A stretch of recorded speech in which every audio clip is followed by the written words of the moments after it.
Bharatiya Janata party की महिला मोर्चा इकाई की तरफ से महाराष्ट्र अध्यक्षा रिदा रशीद ने आत्मनिर्भर भारत के तहत मुंब्रा में महिलाओं को रोजगार के अवसर उपलब्ध कराने की बड़ी पहल की है।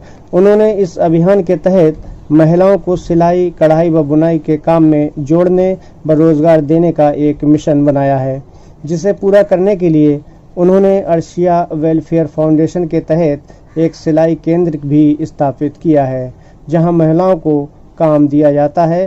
साथ ही महिलाओं को सिलाई, कढ़ाई व बुनाई सिखाई जाती है।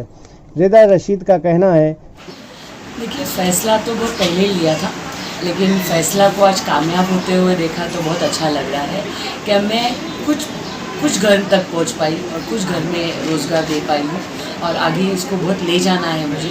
तो ये बस शुरुआत है, आगे बहुत काम करना है इस प्रकार महिलाएं आत्मनिर्भर तो बनेंगी ही, साथ में महिलाओं का सशक्तिकरण भी होगा।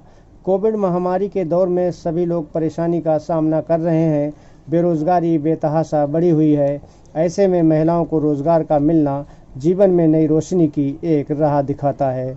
इस सराहनीय पहल को अंजाम देने के लिए रिदा रशीद ने अपनी टीम में शेख बानू, उजमा तांबोली और गुलनाज शेख को जिम्मेदारी दी है, जो इस काम को बड़े ही उत्साह के साथ आगे बढ़ा रही हैं। ये गुलनाज आहे, ही डिझायनर आहे, इथलीच आहे, मुंबईचीच आहे। अच्छा, तिला पण रोजगार पाहिजे होता। अजून आमचे मास्टर आहे, ते पूर्ण एक मास्टर ते झालं।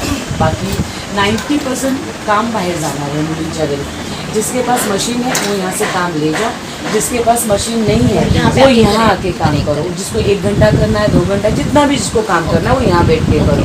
और जिसको नहीं आता है, अगर सिलाई सीखनी है तब भी यहाँ आके सिलाई सीखो, मास्टर सिलाई सिखाएंगे और उसके बाद काम भी देंगे।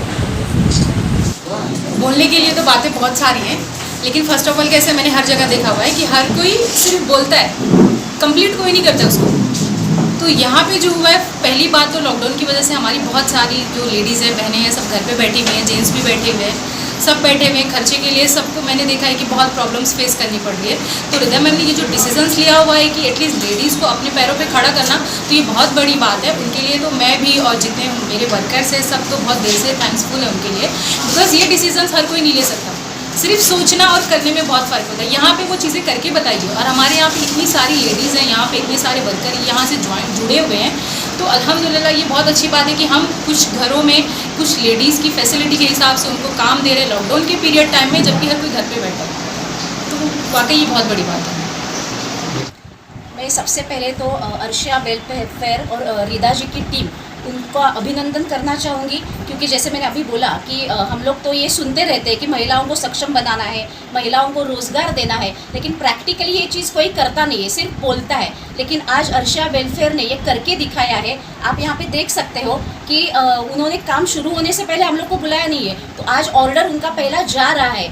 कितनी सारी महिलाओं को उनकी तरफ से रोज़गार मिला है। बहुत सारी महिला ऐसे रहती है कि जिनको काम करने की बहुत इच्छा है, लेकिन वो घर के बाहर जा नहीं सकती है क्योंकि घर की इतनी जिम्मेदारियां रहती है। लेकिन घर में बैठ के महिलाओं को रोज़गार उन्होंने उपलब्ध करके दिया है। जो महिलाएं यहाँ पे आके काम कर सकती है वो यहाँ पे आके काम कर सकती है। तो रिदा जी का मैं अभिनंदन करना चाहूँगी कि अगर काम करना है तो ऐसा करो, सिर्फ बड़ी बड़ी बातें मत करो। और ये भारतीय जनता पार्टी के कार्यकर्ता ही ऐसा काम कर सकते हैं, ऐसा मुझे लगता है। तो मैं उनके पूरे टीम को बहुत सारी शुभकामनाएं देते हूँ और आपके आदर्शों पे हम लोग पक्का चलेंगे। अभी ये आपको मैं बोलती हूँ कि जैसे अभी मोदी जी की जो सरकार है, उन्होंने महिलाओं के लिए इतनी सारी योजनाएं लाई है, जैसे आत्मनिर्भर भारत, उसमें भी ऐसे अनेक सारे काम हैं, लेकिन ये सिर्फ लोगों तक पहुंचना ज़रूरी है। तो हम लोग भारतीय जनता पार्टी के जो कार्यकर्ता है, हमारा काम यही है कि ये सब योजनाएं अलग अलग मुंबई के लोग हैं उन तक पहुँचे, तो हम लोग उसके लिए पक्का काम करेंगे। नूरू शेख के साथ नदीम खान की रिपोर्ट।